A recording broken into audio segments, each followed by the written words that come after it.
سہیل عمر صاحب گفتگو فرمائیں گے، اس کے بعد نعمان الحق صاحب گفتگو فرمائیں گے، اور آخر میں جناب تحسین فراقی صاحب اور جسٹس ناصرہ اقبال صاحبہ اس کو کنکلوڈ کریں گے، اس کا اختتام کریں گے۔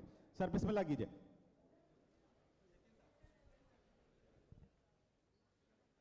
حاضرین محترم، سلام و آداب کے بعد عرض یہ کرنا ہے کہ میں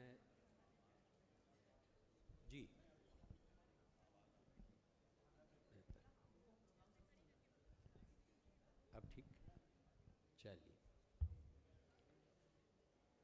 آرٹس کونسل کو یہاں مجھے زحمت کلام دینے کے لیے شکر گزار ہوں، اور یہ زحمت کلام کا لفظ سوچ سمجھ کے بول رہا ہوں، اور اس کی بنیاد کوئی رعونت یا نخوت نہیں ہے، اس لیے کہ میں طبی طور پر اور اپنی پوری تاریخ میں کلام، طعام، منام اور اختلاط مال انام، یعنی کھانے پینے، بولنے چالنے اور لوگوں سے ملنے میں آخری ترجیح میری کلام کی ہوتی ہے، اس لیے میں امتثال امر کے طور پر حاضر ہو گیا۔ اگرچہ آپ کے کراچی کے ہی ایک بڑے دانشور نے ہمیں ایک ڈراؤنا پیغام بھجوا رکھا ہے کہ یہ میرے قریہ زر کے لوگ، ان کو ہے بے حسی کا روگ، ان سے کلام کیا کریں، ان سے خطاب کیا کریں، لیکن میں اس سے ڈرے بغیر حاضر ہو گیا ہوں آپ کے پاس۔ اب چونکہ منتظمین نے عنوان کے طور پر اقبال اور قوم لکھ کر ہمارے لیے گفتگو کے آنگن میں اترنے کے لیے سارے دریچے کھلے چھوڑ دیے، جہاں سے مرضی آئیے، جو مرضی کہیے، لہٰذا ہم اقبال کو قومیانے کے عمل کے طور پہ میں ایک لطیفے ایک اپنا سروس کے دوران کے واقعے سے آغاز کرتا ہوں۔ میں 1997 میں جب اقبال اکیڈمی میں آیا تھا، اور اس کے بعد 2010 تک،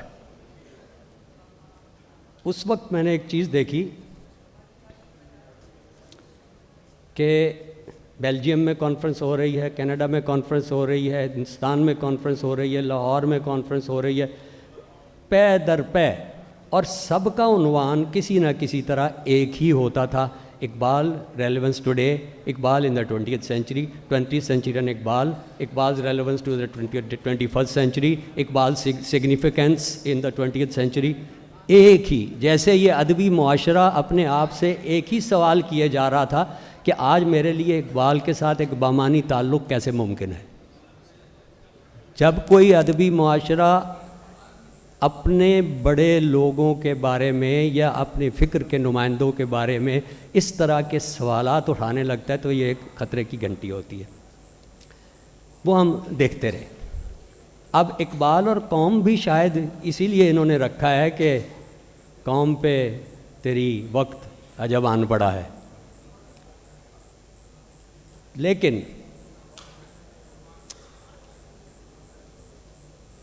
اس کی وضاحت کرنے کے لیے اور اس کو کچھ سمت دینے کے لیے میں یہ عرض کرتا ہوں کہ آپ اقبال کے ابتدائی کارناموں سے، ابتدائی تحریروں سے اگر نظر ڈالنے کا آغاز کریں اور آخر تک چلتے چلے آئیں تو آپ کو یہ چیز بڑی وضاحت سے نظر آ جائے گی کہ اقبال قوم سے کیا تعلق رکھتے تھے اور قوم ان سے کس طرح کا ایک معنوی تعلق رکھنا چاہیے اور رکھتی آئی۔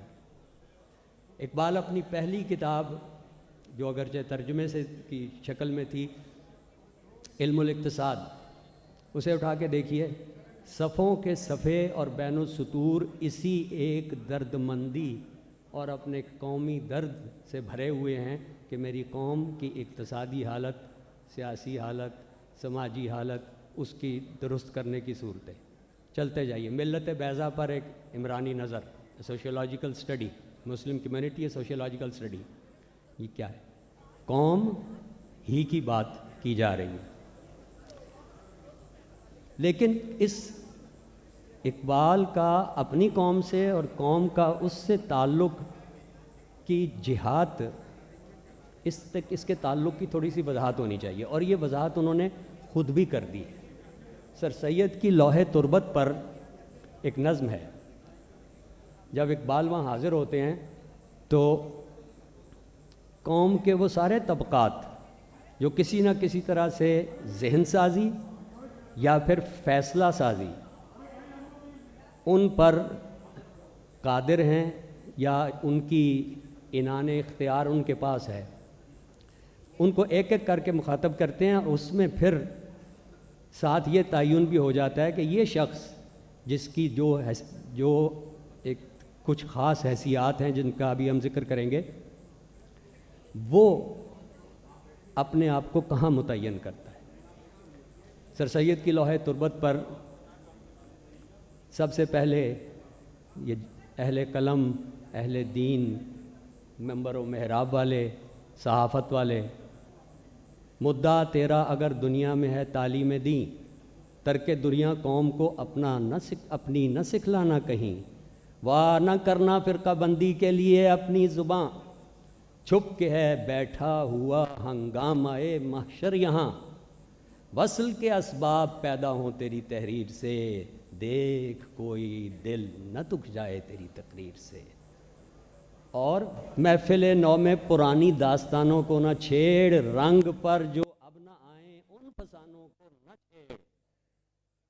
دوسرا طبقہ، تو اگر کوئی مدبر ہے، مدبر پرانی اردو میں کہتے تھے سیاستدان کو، اہل تدبیر، تو اگر کوئی مدبر ہے تو سن میری صدا، ہے دلیری دست ارباب سیاست کا عصا، عرض مطلب سے جھجک جانا نہیں زیبا تجھے، نیک ہے نیت اگر تیری تو کیا پرواہ تجھے، بندہ مومن کا دل بھی موریا سے پاک ہے، قوت فرما روا کے سامنے بے باک ہے.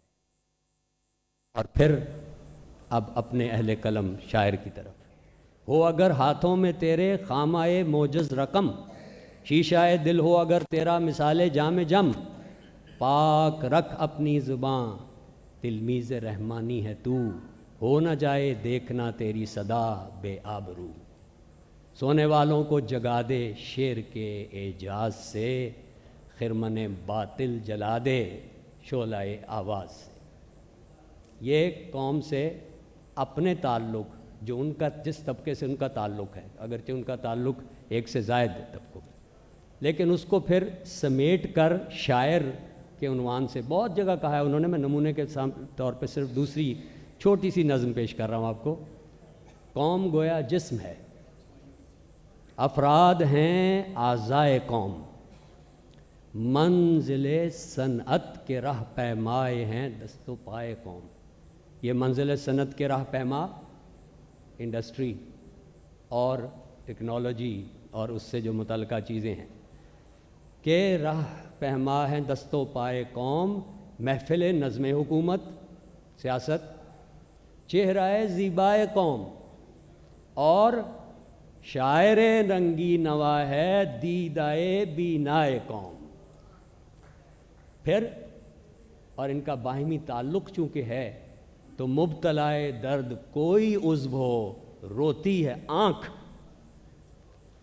کس قدر ہمدرد سارے جسم کی ہوتی ہے آنکھ. اپنے آپ کو اب دیدائے بینا بھی کہہ رہے ہیں اور اس کا تعلق اپنے قوم سے بھی بتا رہے ہیں.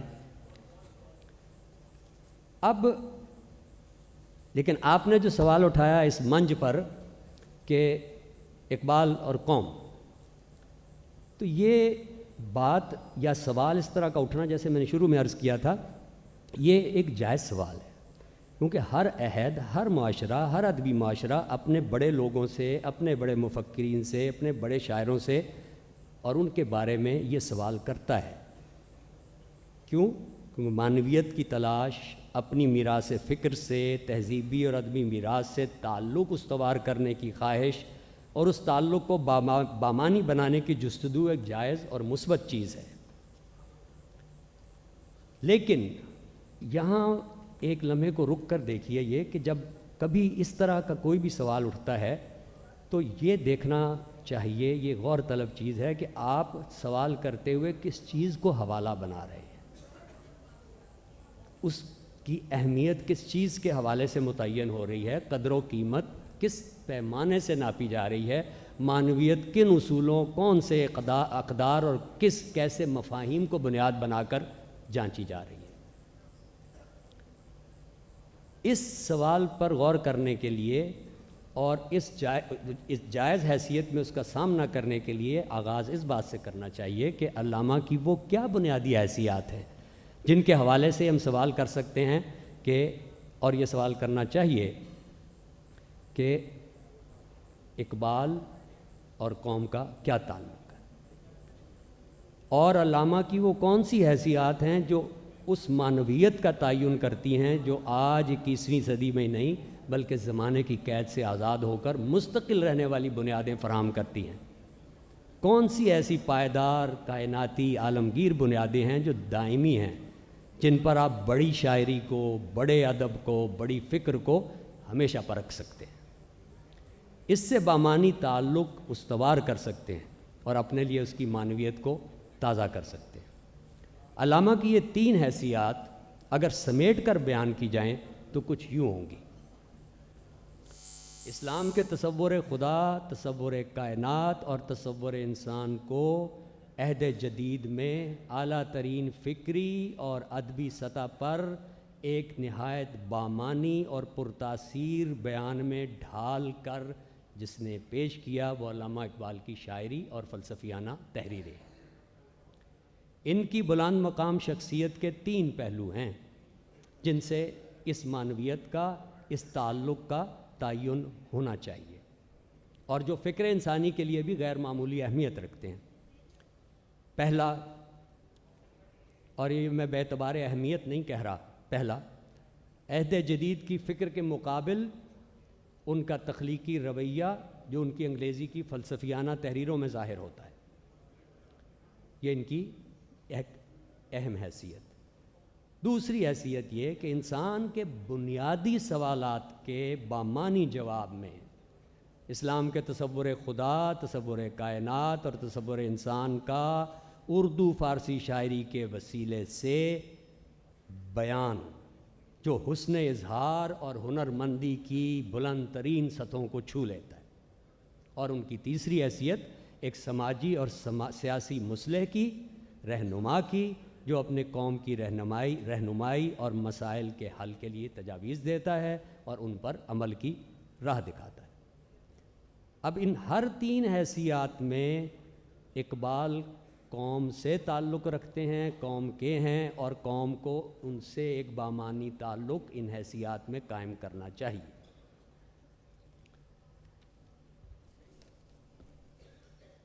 یہ جو 3 حیثیات ہیں جس میں اقبال ہماری فکری تاریخ میں سے ہو کر گزرے ہیں،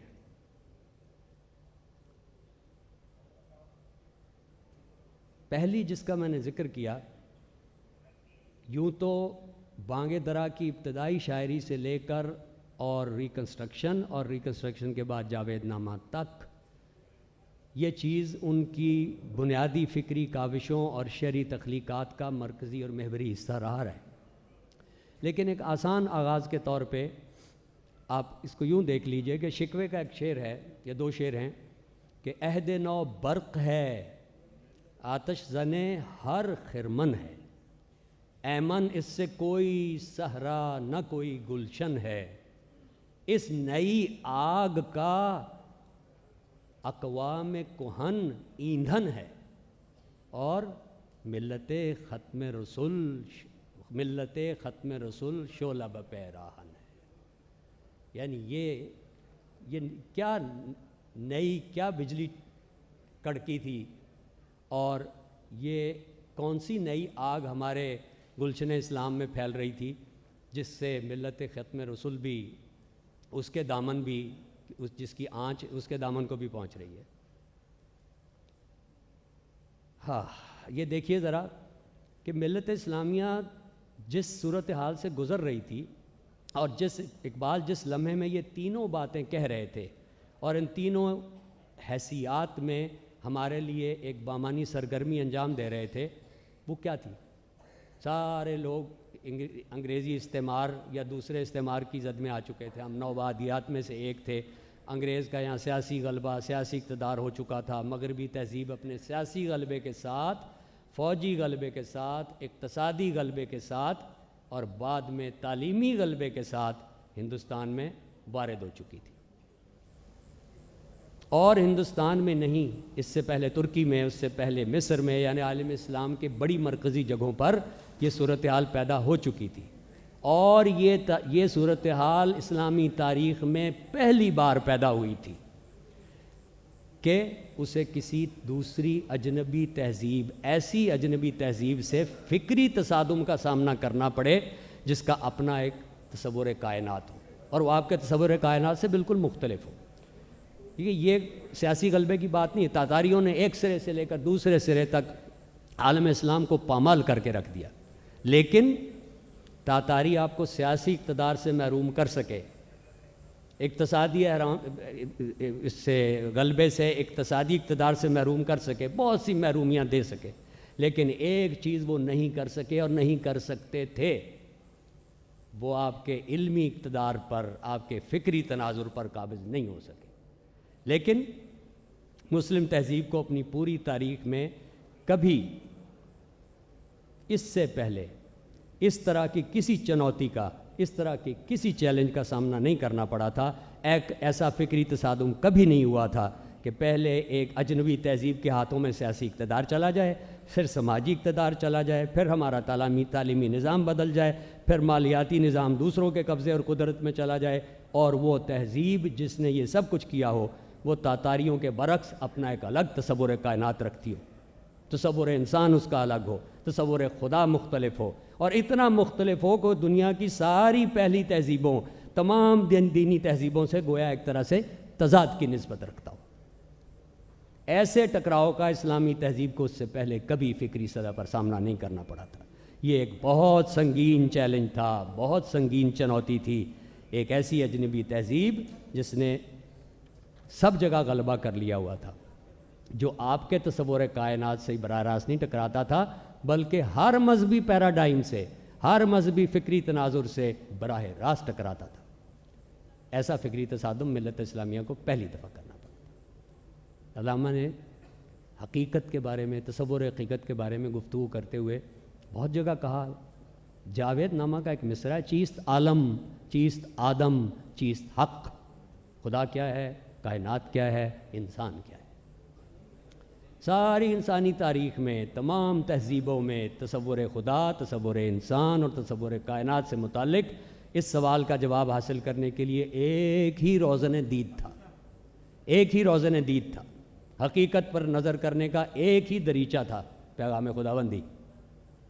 پھر ایک انحراف ہوا اور مغرب جدید کی تہذیب کے فکری سفر کا رخ کسی اور جانب ہو گیا۔ دنیا کی تاریخ میں یہ ایک بہت بڑا فکری انقلاب ہے۔ جی بہت اچھا۔ اور اب حقیقت کیا ہے اور حقیقت کیا نہیں ہے، اس کا تعین کسی اور طرح ہونے لگا۔ تو اقبال نے اپنے دونوں وسائل جو ان کے پاس تھے، شعر اور نثر، اس میں ہمارے لیے جو کیا وہ خود انہوں نے سمیٹ کر بتا دیا، اور وہ اس ساری لمبی بحث کو خود سے سمیٹ دیتا ہے۔ جاوید نامے میں فرما رہے ہیں، اس سے پہلے میں آپ کو ایک لطیفے کی چیز، یہ ایک حکایت ہے۔ جیسے میں نے ابھی عرض کیا کہ ہر عہد، ہر زمانہ، انسان، ہر تہذیب اور معاشرہ یہ سوالات اپنے آپ سے کرتا ہے کہ میں کون ہوں، یہ کائنات کیا ہے، دنیا کیا ہے، دنیا کے بعد کیا ہے، وغیرہ وغیرہ۔ اور اسی کو علامہ نے سمیٹ کر یہ کہا تھا کہ چیست عالم، چیست عالم، چیست حق، یعنی انسان کیا ہے، خدا کیا ہے، کائنات کیا ہے، اور ان تینوں تصورات کا باہمی ربط کیا ہے۔ صحرائے کالہاری کے باشندے، جنہیں ہم یہاں کی اصطلاح میں کہیں تو وہاں صحرائے کالہاری کے جانگلی، ان کی ایک کہاوت ہے کہ بھوک دو طرح کی ہوتی ہے، چھوٹی بھوک اور بڑی بھوک، big hunger and little hunger. چھوٹی بھوک غذا کا مطالبہ ہے، بڑی بھوک معنی کی طلب ہے، بڑے سوالوں کے جواب کا تقاضا ہے۔ بڑی شاعری اسی بھوک کو جگاتی ہے اور اسی کو سیراب کرتی ہے۔ ایک بڑے مفکر کا قول ہے، اور وہ اقبال کی فارسی اردو شاعری سے بالکل جیسے لگتا ہے کہ لفظ بلفظ، حالانکہ دونوں کبھی نہیں ملے تھے، کہ there is within us in even the blithest, most light-hearted among us a fundamental dis-ease۔ Disease کو اگر آپ توڑیں تو وہ ڈس-ایز بن جاتی ہے، ایک بے آرامی، ایک بے اطمینانی۔ It acts like an unquenchable fire that renders the vast majority of us incapable in this life of ever coming to full peace. This desire lies in the marrow of our bones and deep in the regions of our soul. All great literature, poetry, art, philosophy, psychology, and religion tries to name and analyze this longing. Badi bhook. We are seldom in direct touch with it. And indeed, the modern world seems set on preventing us from getting in touch with it, but it remains there. اسی بڑی بھوک کو جگانے کی وجہ سے آپ یہ دیکھ رہے ہیں کہ ایک مشرقی شاعر مولانا روم سارے نارتھ امریکہ کا مقبول ترین شاعر ہے پچھلے 20 سالوں سے۔ کیوں؟ ایک تو وہ شعر کی زبان میں کلام کرتے ہیں، اور شعر ہمیشہ سے روح انسانی کا وسیلہ اظہار رہا ہے۔ سہیل عمر صاحب، ہمیں ٹائم کا تھوڑا سا احساس ہے۔ 2 منٹ جناب، 2 منٹ اور بس۔ ہر تہذیب میں، ہر زمانے میں۔ دوسرا یہ کہ وہ ان سوالات کا جواب دیتے ہوئے عارفانہ بات بھی کرتے ہیں۔ یہ ایک وننگ کمبینیشن ہے۔ جب عرفانی نقطہ نظر اور شعر کا وسیلہ اظہار اکٹھا ہو جائے تو اس سے بہتر امتزاج اور کوئی نہیں ہوتا۔ اقبال کے ہاں بھی یہی دونوں اجزاء پائے جاتے ہیں، جس کو وہ خود یوں کہتے ہیں کہ میں نے اس عذاب دانش حاضر کے مقابل جب کچھ کرنا تھا تو میں نے اپنا ایک لائحہ عمل بنایا۔ کہتے ہیں کہ میں نے 2 طرح کے کام کیے جس کا ہم پہلے ذکر کر چکے ہیں۔ من بطب عصر خود گفتم 2 حرف، میں اردو پہ آ جاتا ہوں سیدھا۔ میں نے اپنے زمانے کا مزاج دیکھ کر اس سے 2 باتیں کی۔ میں نے 2 دریاؤں کو 2 کوزوں میں بند کر دیا، پیچ در پیچ بات اور دل میں کھب جانے والا کلام، تاکہ میں ان کے ذریعے مردان کار کے عقل و دل دونوں کا شکار کر سکوں۔ ایک میں نے مغربی اسلوب میں حرف تہدارے بانداز فرنگ، یعنی فلسفے کے اسلوب استدلالی میں ایک مغربی اسلوب میں، اور چنگ سے نکلا ہوا ایک نالائے مستانہ، نالائے مستانہ استار چنگ۔ چونکہ میرے دور کا مزاج بدل گیا تھا، اس لیے میری طبیعت نے اس کے لیے تب من ہنگامہ دیگر نہاد، اور یہ جو ہنگامہ دیگر تھا یہی سارا اقبال ہے، یہی قوم کے لیے اہم ہمیشہ سے رہا ہے، رہے گا، کیونکہ اس کی بنیادیں، اس کی معنویت کی بنیادیں کوئی آج اور کل پر نہیں ہیں۔ یہ وہ بڑی معنویت ہے جو ہر عہد کے لیے معنویت ہے، کل بھی تھی، آج بھی ہے اور کل بھی رہے گی۔ بہت بہت شکریہ جناب سہیل عمر صاحب۔ میں نعمان الحق صاحب سے درخواست گزار ہوں کہ اپنے چند کلمات ارشاد فرمائیں، اپنا مقالہ پیش کریں۔ جناب نعمان الحق صاحب۔ آپ نے فرمایا ہے کہ ہمارے پاس 10 منٹ ہیں، اور میں زیادہ تفصیل سے گفتگو نہیں کروں گا، بہت تفصیلی اور سیر حاصل گفتگو کر دی سہیل عمر صاحب نے۔ میں شروع میں بس 2 باتیں عرض کرنا چاہتا ہوں۔ ایک تو میں اپنی کمائی کا اظہار کرنا چاہتا ہوں، اور وہ یہ ہے کہ اگرچہ یہ بات میں کئی بار کہہ چکا ہوں کہ اقبال میرے رگ و پے میں ہیں، انہی کے سائے میں میں نے شعر سمجھا ہے اور ادب کی دنیا میں انہی کے دروازے سے داخل ہوا ہوں۔ لیکن اقبال کی سیاسی حیثیت اور ان کی قومی حیثیت اور ان کے سیاسی افکار، اس پر میں نے توجہ زیادہ کی نہیں، اور اس کے بارے میں مجھے معلوم نہیں ہے۔ میں تو چاہتا ہوں کہ میں اقبال کی شعریات پہ بات کروں، ان کے استعارے، اقبال کے آہنگ۔ ابھی میں افتخار عارف صاحب سامنے تشریف رکھتے ہیں، میں نے ان سے کہا تھا کہ آپ مجھ سے کہا کرتے تھے کہ دیکھیے وہ جو ایسپریٹڈ ساؤنڈس ہیں، وادی کوثر میں غرق شفق ہے صحاب، لال بدخشاں کے ڈھیر چھوڑ گیا آفتاب. یہ فن جو ہے اقبال کے یہاں، مجھے اس سے دلچسپی ہے. تو ایک بات تو یہ میں کہنا چاہتا ہوں کہ مجھے معاف کیجیے کہ میں زیادہ ان باتوں سے واقف ہوں نہیں، اقبال کی قومی اور سیاسی اور مدبرانہ حیثیت سے. دوسرا جو ہے میں ایک غم کا اظہار کرنا چاہتا ہوں، اور وہ یہ ہے، یہ بات میں اپنی تحریروں میں، اپنی گفتگو میں کئی بار کہہ چکا ہوں کہ ہماری ایک سنگین بدنصیبی یہ ہے کہ ہم اقبال سے دور ہوتے چلے جا رہے ہیں. اقبال ہم سے چھین لیے گئے ہیں. حقیقت یہ ہے کہ جیسا کہ میں نے کہا کہ اقبال کا آہنگ، ان کی لفظیات کا شکوہ، ان کی فکر، ان کا وفور، ان کی تخلیقی گونی انسانی تہذیب اور ثقافت کا ایک بیش قیمت سرمایہ ہے جس کو ہم کھوتے چلے جا رہے ہیں. اور اس کا بنیادی سبب میں سمجھتا ہوں یہ ہے کہ ہمارے ہاں زبانیں ناپید ہو گئی ہیں، اور ایک لسانی مفلسی ہمارے اندر پیدا ہو گئی ہے. آج کل کے نوجوان، اور میں سمجھتا ہوں کہ ہماری آبادی، سمجھتا ہوں کہ حقیقت ہے کہ ہماری آبادی کا کی اکثریت نوجوانوں کی ہے، وہ بانگ درا کی وہ نظمیں بھی نہیں پڑھ سکتے جو بچوں کے لیے لکھی گئی تھیں. لیکن ایک ستم ظریفی اقبال کے سلسلے میں یہ ہے کہ اقبال دلوں میں ولولہ پیدا کرتے ہیں اور ان سے بچ کر نکلنا مشکل ہے. ایک ولولہ تازہ دیا میں نے دلوں کو لاہور سے تا خاک بخارا و سمرقند. اس لیے اقبال کا سیاسی مصرف نکل آتا ہے. ان کی ولولہ انگیزی نے خود ان کے لیے ایک مشکل پیدا کر دی ہے. اب یہ ہے کہ ایک لگتا ہے مجھے کہ جیسے ایک بازار ہے، اس میں مختلف سوداگر ہیں اور ہر دکان اقبال کا کاروبار کر رہی ہے، اور 3-4 طرح کے رجحانات مجھے نظر آتے ہیں. ایک طرف تو لوگ یہ کہتے ہیں کہ اقبال مرد مومن تھے اور بھرپور اسلامی فکر کے حامل تھے، مغربی تہذیب کے مخالف تھے. دوسری طرف لوگ یہ کہتے ہیں کہ نہیں، وہ بہت جدت پسند تھے، سائنس اور استدلالی فکر کے حامی تھے اور قطعی سیکولر تھے. ایسے بھی لوگ ہیں جو کہتے ہیں کہ اقبال مارکسی رجحانات رکھتے تھے. پھر وہ لوگ بھی ہیں جنہوں نے اقبال کو بالکل رد کر دیا ہے، اور خاص طور سے ہمارا جو یہ روشن خیال طبقہ ہے، اس نے اقبال کو بالکل رد کر دیا ہے، اور اقبال کو رجت پسند کہا جاتا ہے، ان کو حامی کہا جاتا ہے تشدد کا اور خونریزی کا.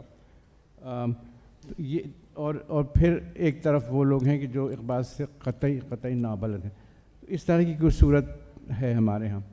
اور ایک عجیب و غریب ستم ظریفی یہ ہے کہ جو شہادتیں یہ لوگ لے کے آتے ہیں وہ سب کی سب درست ہیں. ہمارے یقیناً اقبال کے ہاں ایسے اشعار ہیں. میں سمجھتا ہوں کہ کارل مارکس کے بارے میں جو انہوں نے کہہ دیا وہ تمام و کمال ہے نا. یہ علم و حکمت کی مہرہ بازی، یہ بحث و تکرار کی نمائش، نہیں ہے دنیا کو اب گوارا پرانے افکار کی نمائش. یہ دیکھیں، یہ کارل مارکس کی آواز. یہ علم و حکمت کی مہرہ بازی، یہ بحث و تکرار کی نمائش، نہیں ہے دنیا کو اب گوارا پرانے افکار کی نمائش. تیری کتابوں میں حکیم معاش رکھا ہی کیا ہے آخر، خطوط خمدار کی نمائش، مریض و کجدار کی نمائش. یہ کارل مارکس کی آواز ہے. اچھا، اور اگر یہ کہا جائے کہ وہ رجعت پسند تھے تو اس کی بھی دلیلیں موجود ہیں. ان کی جو عظیم ترین نظموں میں ہے ذوق و شوق، عظیم ترین نظموں میں سے ذوق و شوق. تو اس میں ہے کہ میں کہ میری غزل میں ہے آتش رفتہ کا سراغ، میں کہ میری غزل میں ہے آتش رفتہ کا سراغ، میری تمام سرگزشت کھوئے ہوا کی جستجو، باد صبا کی موت سے نشو و نمائے خار و خس، میرے نفس کی موت سے نشو و نمائے آرزو، خون دل و جگر سے ہے میری نوا کی پرورش، ہے رگ ساز میں رواں صاحب ساز کا لہو. یہ بھی ہے پیچھے بالکل پہلی نظم جو بانگ درا میں ہے، اے ہمالیہ فصیل کشور ہندوستان، اس میں کہا ہے کہ ہاں دکھا دے تصور پھر وہ صبح و شام تو دوڑ پیچھے کی طرف اے گردش ایام تو. تو ہمارے پاس دلیلیں، جتنے بھی مختلف رجحانات ہیں ان کے لیے دلیلیں موجود ہیں، اور ساری دلیلیں درست ہیں. یہ شہادتیں بالکل معتبر ہیں. اور بھی اس کا سبب یہ ہے کہ اقبال شاعر تھے. اقبال کے کلام سے، ان کی شاعری سے ایک منظم فلسفیانہ نظام کشید کرنا ایک کار عبث ہے. جس وقت جو مزاج ہوا اس وقت وہ بات کہہ دی. اور شاعری میں تضاد کا ہونا کوئی عیب کی بات نہیں ہے. وہ تضاد غالب کے ہاں بھی ہے، شیکسپیئر کے ہاں بھی ہے، باب ڈیلن کے ہاں بھی وہ تضاد ہے. تلاش تو ہوتا ہے اس کو تو ہم، بلکہ وہ تو ایک صنعت ہے، صنعت تضاد ہے ہمارے یہاں تک تضاد پیدا کیا جائے گا. ساؤنڈ آف سائلنس بھی ہم کہتے ہیں جو کہ تضاد ہے. تو وہ کوئی ایسے اس کی بات نہیں. لیکن تو اس لیے اس بات کو سمجھنا چاہیے کہ اقبال شاعر ہیں اور ان کی شعریات سے کوئی منظم فلسفیانہ نظام کشید کرنا وہ ہوتا نہیں ہے. اس لیے کہیں کچھ ہے تو کہیں کچھ ہے تو کہیں کچھ. خود ہی کہا کہ ستار گانے فضا ہے نیل گوں کی طرف، تخیلات بھی ہیں تابع طلوع غروب. جب سورج طلوع ہوا تو تخیل کچھ اور تھا، جب سورج ڈوبا تو تخیل کچھ اور تھا. خود ہی یہ بات کہی. تو ان کے ہاں ہے ایک میں اس کو تضادات، میں اس کو تضاد نہیں کہتا بلکہ اس کو گوناگونی کہتا ہوں. ان کے یہاں گوناگونی ہے اور شعر میں ہوتی ہے گوناگونی. وہ کوئی منظم فلسفیانہ بحث نہیں انہوں نے کی ہے اپنی شاعری میں. لیکن ایک بات یہ ہے کہ اس کے باوجود ان کی فکر کے کچھ پہلو ایسے ہیں کہ جو محکم ہیں، قطعی محکم ہیں، اور جن میں کبھی تضاد ہوا ہی نہیں. اور ایک تو یہ کہ ان کے ہاں جو معاملہ ہے جس کو سمجھنا چاہیے خودی کا، جس کا تعلق قوم سے بھی ہے، فرد سے بھی ہے اور اجتماعی زندگی سے بھی ہے، وہ یہ ہے کہ ایک قطرے کی معراج یہ ہے کہ وہ اپنے سارے امکانات بروئے کار لے آئے. ایک تخم کا کمال یہ ہے کہ وہ درخت بن جائے. اپنے امکانات کو بروئے کار لانے کا نام ہے، وہ ہے خودی. تو شاخ سے کیوں پھوٹا، میں شاخ سے کیوں ٹوٹا، ایک لذت پیدائے، ایک جذبہ یکتائی. یہ ہے بات. یعنی یہ قطرے کی معراج یہ نہیں ہے کہ وہ دریا میں مل کر اپنا وجود کھو دے، بلکہ اپنا وجود قائم رکھتے ہوئے وہ معراج حاصل کرے. اصل میں یہ بات ہے. اور یہ بہت ہی انفرادی چیز ہے. یہ ہماری میرے ذات کی چیز ہے. لیکن ربط ملت سے جو ہے فرد کا، اس کا اظہار اتنا خوبصورت، اتنا بامانی شاید کہیں بھی نہیں ہے. فرد قائم ربط ملت سے ہے، تنہا کچھ نہیں. موج ہے دریا میں اور بیرون دریا کچھ نہیں. اور یہ بھی کہا کہ افراد کے ہاتھوں میں ہے اقوام کی تقدیر، ہر فرد ہے ملت کے مقدر کا ستارہ.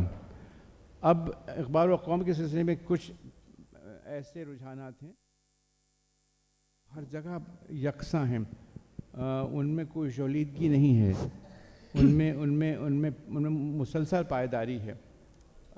مثلا یہ کہ اقبال نیشنلزم کے بہت خلاف رہے، وطنیت، یعنی یہ کہ جغرافیائی، نسلی یا لسانی بنیادوں پر جو تشکیل دیا جاتا ہے جس جماعت کو نیشنز کہلاتی ہیں، اقبال نے کبھی اس کو قبول نہیں کیا. ان تازہ خداؤں میں بڑا سب سے وطن ہے، جو پیرہن اس کا ہے وہ مذہب کا کفن ہے. ایک بات تو یہ تو یہ بھی یاد رکھنا چاہیے. تقلید، غلامی قوم کے سلسلے میں اقبال نے ہمیشہ اس کے خلاف لکھا. وہ جو میں نے شروع میں ایک شعر پڑھا تھا کہ وہ میں بندہ ناداں ہوں مگر شکر ہے تیرا، رکھتا ہوں نہا خانہ لاہوت سے پیوند، ایک ولولہ تازہ دیا میں نے دلوں کو لاہور سے تا خاک بخارا و سمرقند. اس میں کہا کہ لیکن مجھے پیدا کیا اس دیس میں تو نے جس دیس کے بندے ہیں غلامی پہ رضامند. تو غلامی پر رضامندی بھی بہت ان کی تکلیف دہ بات تھی. اور یہ کہ یہ جو ہے کیا نام ہے، ایک انفعال جو ہمارے تصوف میں تھا، فنا کے قطرہ اپنے آپ کو، قطرے کی معراج یہ ہے کہ وہ دریا میں گم ہو جائے، اپنا وجود کھو دے. یہ اقبال بہت اس کے خلاف تھے، کیونکہ وہ قوموں کے ہاں ایک افرمیشن بھی وہ چاہ رہے تھے کہ لا الہ ان کے یہاں ہے نا ایک وہ ہے کہ سنویت لا الہ الا ان کی ایک رضوان صاحب جی ہم چاہیں گے کہ تھوڑا سا اچھا بس میں بات بالکل ختم کر رہا ہوں. میری بات ہو ہی گئی. میں خیال بڑی نوازش سر آپ کی, بہت بہت شکریہ سر آپ کا. جی اچھا بس بات بہت میری ہو بہت گئی. جی جناب تحسین فراقی صاحب. تحسین.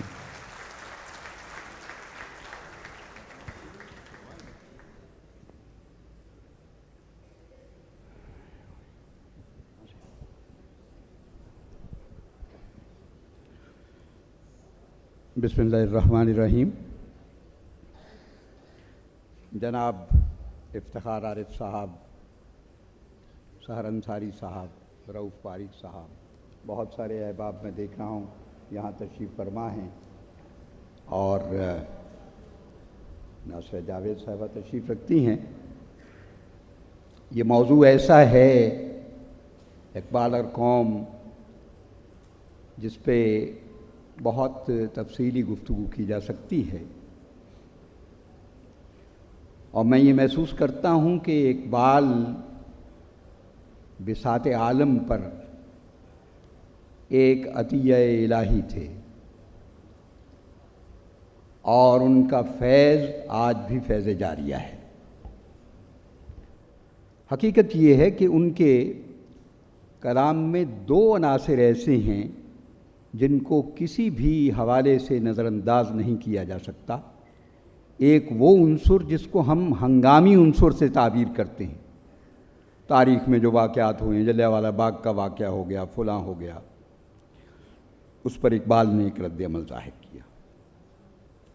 ایک دوسرا عنصر وہ ہے جو کانٹینجنٹ نہیں ہے, پرماننٹ عنصر ہے, اپنے اندر آفاقی ابدی سچائیاں رکھتا ہے. اس حوالے سے ہم دیکھیں تو اقبال کے کلام میں ہمیں ایسے بہت سے عناصر مل جاتے ہیں جن سے کہیں تضاد ظاہر نہیں ہوتا, بلکہ ایک کمال درجے کی وحدت ظاہر ہوتی ہے. وہ وحدت جو توحید کا نتیجہ اور لازمہ ہوتی ہے. چنانچہ انہوں نے کتنی ایسی باتیں ہمیں بتائی ہیں جو قوموں میں سربلندی پیدا کرتی ہیں اور ان کو زندگی کی معنویت اور حقیقت سے آشنا کرتی ہیں.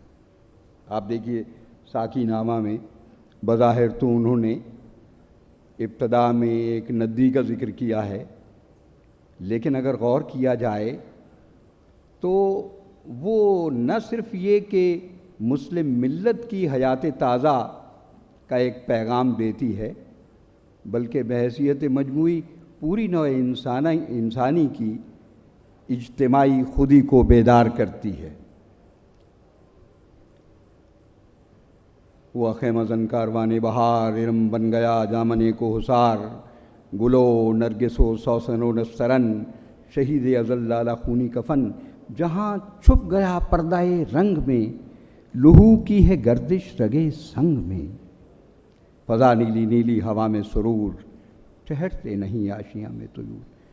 وجوہ کو ہستاں اچکتی ہوئی, اٹکتی لچکتی سرکتی ہوئی, اچھلتی پھسلتی سنبھلتی ہوئی. بڑے پیچ کھا کر نکلتی ہوئی, رکے جب تسل چیر دیتی ہے یہ, پہاڑوں کے دل چیر دیتی ہے. ذرا دیکھ, اور دیکھیے نتیجہ کیا نکالا, ذرا دیکھ اے ساقی لالا فام, سناتی ہے یہ زندگی کا پیام. میں غور کرتا ہوں تو اقبال کے پہلے مجموعے سے لے کے ارمغان حجاز تک ایک ہی پیغام ہے. کیا شاعری اور کیا نثر, اور وہ پیغام کیا ہے؟ خودداری کا ہے, خود انحصاری کا ہے. اپنی مٹی سے یہاں شعلہ سینائی کر, یہ ہے اقبال کا وہ بنیادی پیغام. ایک جگہ ارمغان حجاز میں لکھا ہے کہ بیروما گفت با من راہب پیر, روم میں مجھے ایک راہب پیر ملا اور اس نے کہا کہ میں تمہیں زندگی کا ایک راز بتانا چاہتا ہوں. اور وہ راز کیا تھا؟ کہا اس نے کہ کند ہر قوم پیدا مرگے خود را، ترا تقدیر و مارا کشت تدبیر. اے بھائی، مسلم ملت کو مار ڈالا اس کی اندھی تقلید پرستی اور تقدیر پرستی نے، اور ہمیں مار ڈالا دنیا پرستی نے اور تسخیر کائنات کا ایک جو جنون ہم میں ہوا اور جو منتج ہوا ہلاکت پہ اور تباہی پہ اور بربادی پہ نوع انسانی کی، تو اس تدبیر نے ہمیں کہیں کا نہیں رکھا. تو اس کا مطلب یہ ہوا کہ قوموں کی بلندی اور ان کے ارتقاء میں بنیادی رول جو ہے وہ تقدیر اور تدبیر دونوں کے اتصال کا اور امتزاج کا ہے. اس کے بغیر قومیں نہیں بنتی. یہ شعور اقبال کو بالکل ابتدائی زمانے سے تھا. آپ دیکھیے بانگ درا میں ایک بڑی مشہور نظم ہے، زمانہ آیا ہے بے حجابی کا. عام دیدار یار ہوگا، سکوت تھا پردہ دار جس کا وہ راز اب آشکار ہوگا. اور اس میں کیا کہا کہ سفینہ برگ گل بنا لے گا قافلہ مورے ناتواں کا، ہزار موجوں کی ہو کشاکش مگر یہ دریا کے پار ہوگا. نکل کے روما سے جس نے نکل کے صحرا سے جس نے روما کی سلطنت کو الٹ دیا تھا، سنا ہے یہ قدسیوں سے میں نے وہ شیر پھر ہوشیار ہوگا.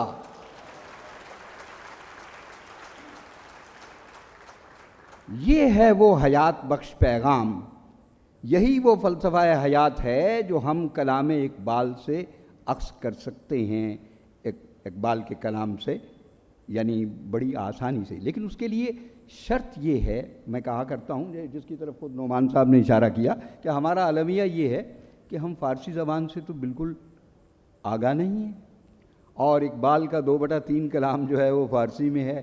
یہی وجہ ہے کہ اقبال، اور یہ عجیب بات ہے، دنیا کا شاید یہ واحد شاعر ہے جو پنجابی تھا جس نے اردو میں شاعری کی اور مقبول بھی ہوا، لیکن اس زبان میں شاعری کی جو اس کی مادری زبان تو نہیں تھی، ہاں زیادہ سے زیادہ ایک ثقافتی اور تہذیبی زبان تھی، یعنی فارسی. اور اس کا نتیجہ یہ ہوا کہ ایرانی کہنے لگے کہ یہ تو ہمارا شاعر ہے. میں ایک بات یہاں شیئر کروں. اتفاق ایسا ہے کہ میں ہمدان میں تھا تو بابا طاہر اوریاں کے مزار کی طرف بڑھ رہا تھا کہ ایک شخص نے مجھے کہا مالک کجائی، کہ آپ کہاں سے ہیں؟ میں نے کہا پاکستان. کہنے لگا آج سے شہر؟ میں نے کہا شہر لاہور، میں لاہور سے ہوں. کہنے لگا واہ واہ خیلی عالی، شما شہر لاہور تشریف آوردید؟ میں نے کہا بلے. اچھا آپ شہر لاہور سے آئے ہیں؟ کہنے لگا ولی ان کے شہر اقبال لاہوری هست. میں نے کہا بله، برای من افتخار که من اونجا هستم.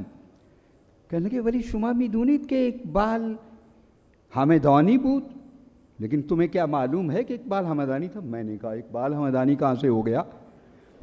وہ سیالکوٹ میں پیدا ہوا، اس کے بعد وہ لاہور آیا، تحصیل علم کے لیے وہ انگلستان گیا، اور اس کے بعد وہ بیمار ہوا اور اسی خاک لاہور میں وہ آسودہ ہو گیا.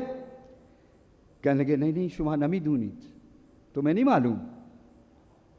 اقبال کا والد جو تھا وہ ہلدی کا سوداگر تھا، اور اقبال ہمدان میں پیدا ہوا. میں نے کہا ہلدی کا سوداگر بالکل نہیں تھا، وہ تو بیچارہ سیالکوٹ میں رہا، ایک صوفی تھا بہت بڑا، اور ابن عربی کا عاشق تھا اور تصوف کا عارف تھا. تو کہنے کہ ببین آقا، اگر اقبال کے همدانی نبود چطور ممکن است برای کسی که بر زبان فارسی اینقدر تسلط داشته باشه؟ اگر وہ همدانی نہیں تھا تو کیسے ممکن ہے کہ فارسی زبان پر اس کو اس قدر عبور حاصل ہو کہ وہ ہم اہل زبان سے بھی آگے نکل جائیں؟ تو بات یہ ہے کہ ہم نے فارسی زبان کو بھلا کر اپنا بہت بڑا تہذیبی نقصان کیا، اور اس کا نتیجہ یہ ہوا کہ اقبال کے حوالے سے ہماری وہ ہولسٹک اپروچ پیدا ہی نہیں ہوئی. ہولسٹک اپروچ تو تب پیدا ہوگی جب ہم اقبال کا اردو کلام، اس کا فارسی کلام، اس کے انگریزی چیزیں ابھی جن کی طرف خود سہیل صاحب نے اشارہ کیا اور خود نعمان صاحب نے بھی یعنی اشارتاً بہت ہی اجمال کے ساتھ بات کی. تو ان چیزوں کو جب تک اقبال کو اس کی کلیت میں نہیں پڑھا جاتا، کیسی کیسی باتیں کہی ہیں، کس کس سہولت سے کہی ہیں.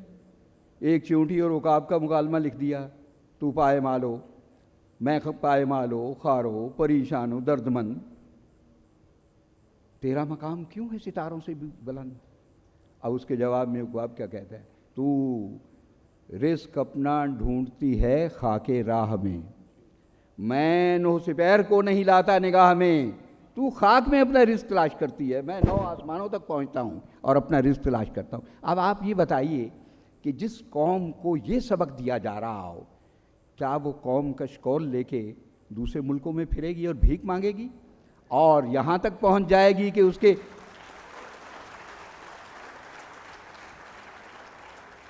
اس کے دیوالیہ ہونے کا اندیشہ پیدا ہو جائے اور ہم طرح طرح کے یعنی بہت سارے کہنا چاہیے کہ پریشانیوں میں اور اندیشوں میں مبتلا ہو جائیں؟ اس کی وجہ کیا ہے؟ اقبال کا جائن تو وہ ہے کہ اس نے کہا، اب ایک جگہ اور کہا، وہاں خطاب کیا ہے یعنی چڑیا سے. وہ چڑیا کہتی ہے تمہارے پر ہیں تو میرے پر نہیں ہیں.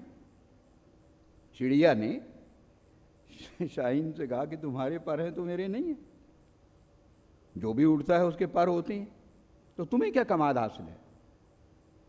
تو اس کے جواب میں جو شعر لکھا ہے اقبال نے، سبحان اللہ سبحان اللہ، کہا کہ تو مرغ سرائی خورش از خاک بھیجوئی، تو گھروں سے میں رہنے والا پرندہ ہے، یہاں سے اڑا دیوار پہ بیٹھ گیا، دیوار سے اڑا تو اپنے گھونسلے میں چلا گیا، اس سے زیادہ تو تجھ میں ہمت ہی نہیں ہے. تو مرغ سرائی خورش از خاک بھیجوئی، ماں در صدد دانا بے انجم زدہ منکار.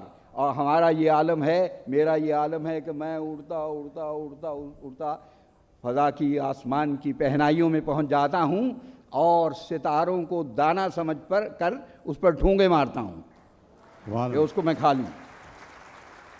فراقی صاحب بہت عمدہ. میں اپنی بات کو ختم کر رہا ہوں. میں صرف کہنا یہ چاہتا ہوں کہ اقبال نے جو سبق ہمیں دیے ہیں، صرف ایک بات آخر میں کہوں گا میں. اقبال نے 1909 میں ایک مضمون لکھا اور اس میں انہوں نے فرمایا کہ fight not on the interpretations of truth when the truth itself is in danger. اب ہمارا حال یہ نہیں ہے کہ ہم چھوٹی چھوٹی باتوں پہ لڑ رہے ہیں اور ہم یہ نہیں سمجھ رہے کہ اس وقت تو صداقت اور سچائی خود خطرے میں ہے. لہٰذا میں یہ سمجھتا ہوں کہ اقبال اور قوم جیسے موضوعات پہ جب بھی ہم گفتگو کریں گے، اقبال ایک ایسا شاہ دریا آستین ہے جس کے یہاں کوئی تشنگی ہمیں کسی بھی قسم کی محسوس نہیں ہوتی، اور وہ اپنا فیض جو ہے وہ بانٹ رہا ہے، صرف مسلم ملت میں نہیں، پوری نوع انسانی میں. نکلسن کو خط لکھا تو اس میں کہا کہ میں I am not making out a case for Islam. میں یہ کہتا ہوں کہ ایک ایسا نظام جس نے صدیوں تک پوری دنیا کو تہذیب سکھائی، وہ نظام جو ہے ایسا نہیں ہے کہ وہ قابل التفات نہ ہو. تو لہٰذا کہنے کا مطلب یہ ہے کہ اقبال کے افکار اور خصوصاً ملت کی تعمیر نو کے سلسلے میں وہ یہ کہتا ہے کہ سوال ہند سے مینا و جام پیدا کر، یعنی یوں نہیں ہے، اسے آپ سوال ہند کی جگہ سوال پاک کہہ لیں. تو خود انحصاری کا جو بے مثال سبق دیا ہے، ہم تو وہ سارے سبق بھول گئے. اگر ہمیں وہ سبق یاد ہوتے تو ہم آج اس طرح کی دردناک صورتحال سے نہ گزر رہے ہوتے کہ پوری دنیا ہمارا مذاق اڑا رہی ہے اور ہمیں اس کا احساس ہی نہیں ہے کہ ہم کس طرف جا رہے ہیں. سر میں بہت شکریہ ادا کرتا ہوں کہ مجھے موقع دیا اور مجھے یہاں بلایا گیا، اور احمد شاہ صاحب کا بھی اور باقی تمام احباب کا شکر گزار ہوں کہ مجھے اظہار خیال کا موقع دیا گیا۔ سہیل صاحب کی گفتگو بہت اچھی گفتگو تھی، بہت فکر افروز تھی۔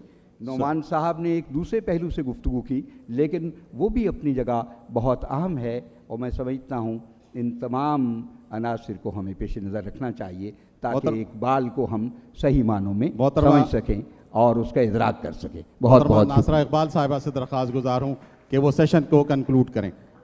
جسٹس ناصرہ اقبال صاحبہ۔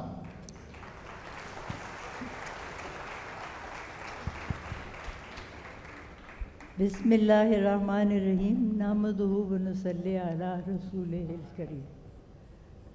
وہ دانہ سبل ختم الرسل مولا کل، جس نے غبار راہ کو بخشا فروغ وادی سینہ، نگاہ عشق و مستی میں وہی اول وہی آخر، وہی قرآن وہی فرقان وہی یاسین وہی طٰہٰ۔ سب سے پہلے تو میں مبارکباد پیش کرتی ہوں محمد احمد شاہ کو اور پاکستان آرٹس کونسل کو کہ یہ 15ویں اردو کانفرنس کا انہوں نے انعقاد کیا، اور اتنے سارے مصنفین، شعراء، فلسفہ دان اور ہر قسم کے جدید مفکروں کو یہاں جمع کیا۔ میں سمجھ نہیں سکتی کہ میری یہاں کیا جگہ ہے۔ میں تو اقبال سے بھی میرا تعلق بالکل بالواسطہ ہے، جیسے آپ جانتے ہیں۔ ہزاروں خواتین میں سے ایک کی شادی ہونی تھی، ان کے صاحبزادے تھے، اور اتفاق کی بات ہے کہ یہ مجھے فیض ملا۔ لیکن میں اقبال کے بارے میں صرف اتنا جانتی ہوں کہ بچپن سے مجھے بیت بازی کا شوق تھا، تو مرزا غالب اور اقبال اور حالی اور میر، ان کے شعر مجھے یاد ہوتے تھے۔ لیکن اب یہ حال ہو گیا کہ اس عمر میں یاد تھی ہم کو بھی رنگا رنگ بزمارائیاں، لیکن اب نقش و نگارے تاکہ نسیاں ہو گئی۔ تو ابھی جیسے میں نے شعر میں الفاظ بھول گئی، اور اصلاح میں نے تحسین فراقی صاحب سے چاہیے یا نعمان الحق سے، اب بھی میں بھول جاؤں گی تو میں انہی سے درخواست کروں گی کہ یہ کریکٹ کر دیں۔ میں 10 منٹ بھی نہیں لوں گی کیونکہ میرے پاس ایسی کو بات کرنے کو ہے ہی نہیں۔ لیکن یہ جو میں نے علامہ اقبال کی رباعی سے شروع کیا، اس سے میں صرف اس بات کا اظہار کرنا چاہتی تھی کہ کتنے بڑے عاشق رسول تھے علامہ اقبال، اور ان کی ایک رباعی ہے بہت مشہور، لیکن وہ شائع نہیں ہوئی کیونکہ جس وقت انہوں نے وہ رباعی ارشاد فرمائی تو کوئی بات قریب بیٹھے تھے ان کے جاننے والے، انہوں نے کہا جی مجھے عطیہ کر دے، تو وہ انہوں نے اس کو عطیہ کر دی، اور وہ جس وقت ان کا وقت آیا تو انہوں نے اپنی لحد میں ساتھ وہ اتاری، اور وہ ہے تو غنی از ہر دو عالم من فقیر، روز محشر عذر ہائے من پذیر، ور حسابم را تو بینی ناگزیر، از نگاہ مصطفیٰ پنہاں بگیر۔ تو یہ کسی ان کی شائع شدہ کتب میں شامل نہیں ہے کیونکہ انہوں نے پہلے ہی عطیہ کر دیا تھا۔ پھر وہ ایک فرماتے ہیں نظم میں، تو اے مولائے یثرب آپ میری چارہ سازی کر، میری دانش ہے افرنگی، میرا ایمان ہے زناری۔ اور مجھے اللہ تعالیٰ نے یہ اعزاز بخشا کہ مجھے بلاوا آیا، میں 10 دن پہلے عمرہ کی سعادت حاصل کی، اور میں مسجد نبی میں بھی گئی اور حاضری دی، اور اس کے بعد خانہ کعبہ میں بھی۔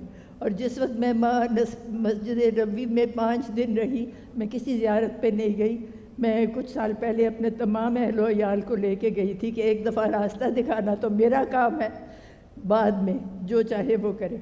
لیکن میں اس بات سے اتنی متاثر ہوئی کہ وہاں آپ کو خلوص کا، محبت کا اظہار ہوتا ہے، اور وہاں آپ کو معلوم ہوتا ہے کہ کیوں لوگ اس طرح ذوق تر ذوق اسلام کی طرف آئے۔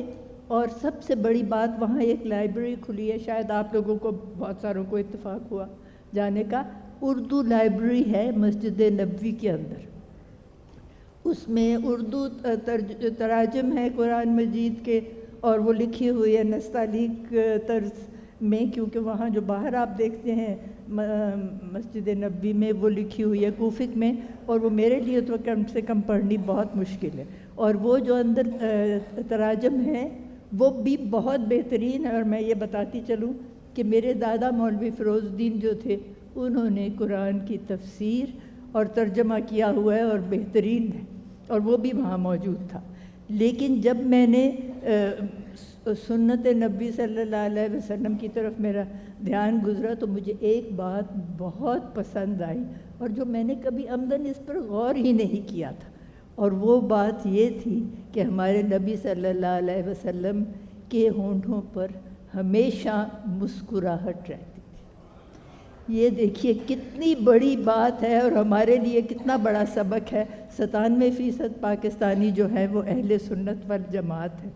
اگر ہم اس پہ عمل کریں، یہ کیوں ہمارے لیے اتنی زیادہ عداوتیں ہو گئی ہیں، اختلافات ہو گئے ہیں، کیا صورتحال پیدا ہو رہی ہے؟ اقبال اور قوم کا موضوع ہے۔ کیا ہم واقعی ابھی بھی وہ قوم ہیں جس کا اقبال نے تصور دیا تھا، کہ صرف ایک ہجوم ہی رہ گئے؟ مجھے تو ایسا ہی لگتا ہے۔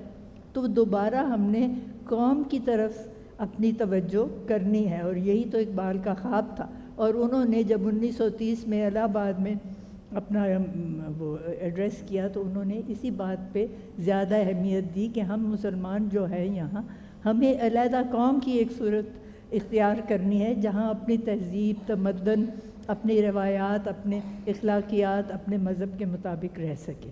لیکن ہم نے یہ سب باتیں گنوا دیں، اور اب یہ بات ہو رہی تھی کہ اقبال کو کون پڑھتا ہے؟ میرے بچپن میں غلامی میں پیدا ہوئی تھی، لیکن جب پاکستان بنا تو ہمیں اسکول میں پڑھاتے ہوتے تھے، ایک نہ ایک مضمون اقبال کے بارے میں ضرور ہوتا تھا۔ اب تو میں ایک چھوٹا سا خیراتی اسکول چلاتی ہوں، اور میں نے دیکھا ہے کہ وہاں نصاب میں وہ بھی شامل نہیں ہے، تو اقبال سے ہمیں دور ہی کرتے جا رہے ہیں۔ لیکن ہمیں یہ یاد رکھنا ہے کہ جو ہمیں نظریہ قوم کا اقبال نے دیا تھا، اس کی طرف ہم نے واپس ضرور لوٹنا ہے، کیونکہ ہمارا سارا جو اثاثہ ہے وہی ہے۔ اور انہوں نے قائد اعظم کو منتخب کیا تھا کہ ان کا پیغام آگے لے کر چلیں اور اس تحریک کے بانی ہوں، اور ان کو بے شمار خطوط لکھے۔ آپ گوگل میں جائیں تو آپ دیکھیں گے وہ خطوط وہاں شائع ہو چکے ہیں۔ اور جب قائد اعظم ان کے اصرار پہ، اور شاید کچھ اور لوگوں نے بھی اصرار کیا، وہ آئے واپس، تو جاوید منزل میں آئے تو انہوں نے اپنے صاحبزادے کو کہا کہ ان کا آٹوگراف ضرور لیجیے گا، بہت بڑے انسان آ رہے ہیں۔ تو جاوید کو تو پتہ نہیں تھا کہ کس لیے یہ کہہ رہے ہیں۔ بہرکیف انہوں نے اپنی آٹوگراف پیش کی تو قائد اعظم نے اس میں دستخط کر کے پوچھا، young man what are you going to be when you grow up? تو بالکل دم بخود ہو گئے جاوید، میرا خیال ہے کوئی 9-10 سال کے تھے، چپ ہو گئے۔ تو اقبال کی طرف مخاطب ہو کے تو قائد اعظم فرمانے لگے ہی ڈزنٹ آنسر۔ تو اقبال بہت حاضر جواب تھے، کہنے لگے he will not answer, he is waiting for you to tell him what he is to do when he grows up. اور یہی سبق ہم سب کے لیے۔ اور جس وقت آئے وہاں قائد اعظم تو اقبال نے فرمایا، گئے دن کے تنہا تھا میں انجمن میں، یہاں اب میرے رازداں اور بھی ہیں۔ اور پھر جیسے ابھی بات کی فراقی صاحب نے بھی، زیادہ تر اقبال کا کلام جو ہے وہ نوجوانوں کی طرف مخاطب ہیں، اور اس میں انہی کو کہتے ہیں کہ آپ قوم کو آگے لے کے چلے۔ اور آج بھی نوجوانان ملت کو یہی میں پیغام دیتی ہوں اقبال کا کہ 64% ہماری آبادی نوجوانوں کی ہے، اور انہوں نے اس اصلی راستے پہ ہمیں واپس لانا ہے، جس کو ہم اگر پائیں تو ہم ترقی یافتہ ممالک کی صف میں کھڑے ہو سکتے ہیں، بجائے اس کے کہ ہم ترقی پذیر ہی رہے اور ترقی پذیری سے بھی کہیں دور جو ہے وہ ہوتے جائیں۔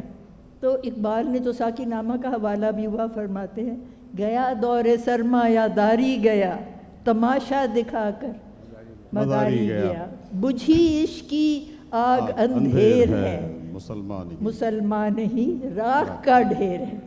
اور پھر فرماتے ہیں مجھے عشق کے پر لگا کر اڑا، میری راکھ جگنو بنا کر اڑا۔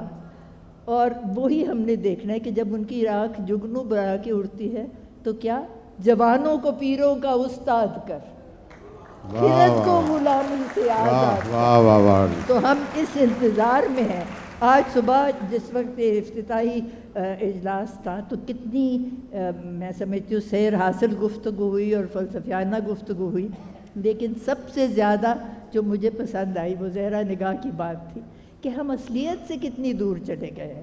کیا ہم حقیقت پسند ہیں؟ 1/3 ہماری خطۂ زمین کا پانی میں ڈوب گیا. اب وہ پانی تو پیچھے چلا گیا، لیکن ان لوگوں کی حالات دیکھیں، وہ ہم ہی تو ہیں، کوئی اور تو نہیں ہے. بے سر و سامان، نہ ان کے پاس چھت ہے، نہ ان کے پاس کپڑے ہیں، نہ ان کے پاس خوراک ہے.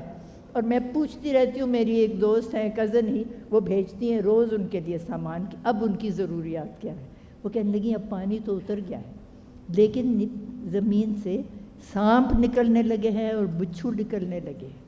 تو سب سے زیادہ ضرورت جو لوگوں کی وہاں ہے وہ اس وقت چارپائیاں ہیں، اور ٹھنڈ ہو رہی ہے، کمبل ہے، رضائیاں ہیں، پاؤں میں جوتا نہیں، جوتے چاہیے ہیں، چپل چاہیے. آپ سوچیں کیا ہم ان کی طرف توجہ کر رہے ہیں؟ روز ہم ایک دوسرے کے ساتھ دست و گریباں ہوتے ہیں، لیکن یہ اصلیت ہم دیکھتے نہیں کہ ہمارے کتنے سارے جو ہے ساتھی ہم ہی خط غربت سے نیچے رہ رہے ہیں. اور میں ابھی بھی اس عمر میں بھی قانون پڑھاتی ہوں تو میں بچوں کو کہتی ہوں ایک دن آپ چائے کی پیالی نہ پئیں ہفتے میں. 50 روپے کی چائے آتی ہے، پہلے میں نے 25 روپے کہا تو کہنے لگے میڈم کون سی دنیا میں رہتے ہیں، 50 روپے سے کم کوئی چائے نہیں. تو اگر ہر فرد ایک پیالی چائے کی چھوڑ دے ایک دن، تو آپ سوچیں اس آڈیٹوریم میں ہی میں سمجھتی ہوں کم سے کم کچھ نہیں تو 1000 لوگ ہیں. بس میں ختم کرنے لگی ہوں بات. اگر آپ سب وہ 50 روپے دے دیں، چارپائی بھی مل سکتی ہے، کپڑے بھی مل سکتے ہیں، یہ سب چیزیں جو ہے ہم ہی تو وہاں ہیں، ہم کو میسر ہو سکتی ہیں. اور جب تک ہم یہ نہیں کریں گے تو ہم احساس سے جو ہے وہ گم شدہ ہے. تو آپ ضرور اس کی طرف توجہ کیجیے گا. اور میں تو یہی دعا کرتی ہوں کہ جیسے اقبال نے فرمایا دیار عشق میں اپنا مقام پیدا کر، نیا زمانہ نئے صبح و شام پیدا کر. اور پھر انہوں نے شعر بولا، میں اسی سے ختم کرتی ہوں. فرماتے ہیں افراد کے ہاتھوں میں ہے اقوام کی تقدیر، ہر فرد ہے ملت کے مقدر کا ستارہ. اور میں یہاں اپنی بچیوں کو بتاؤں کہ یہ لفظ جو فرد کا ہے نا، اس میں میری سب بچیاں شامل ہیں. نہیں تو اقبال الٹریشن کے حوالے سے کہتے ہر مرد ہے ملت کے مقدر کا ستارہ. تو آپ سب یہ یاد رکھیے گا. پاکستان پائندہ باد. میں شکر گزار ہوں محترمہ ناصرہ اقبال صاحبہ کا، تحسین فراقی صاحب کا، سہیل عمر صاحب کا اور نعمان الحق صاحب کا کہ آپ یہاں تشریف لائے، اردو کانفرنس کو رونق بخشی. آپ ہمارے ساتھ رہیں گے انشاءاللہ دیگر سیشنز میں بھی. اور آپ سب کا بہت بہت شکریہ سر.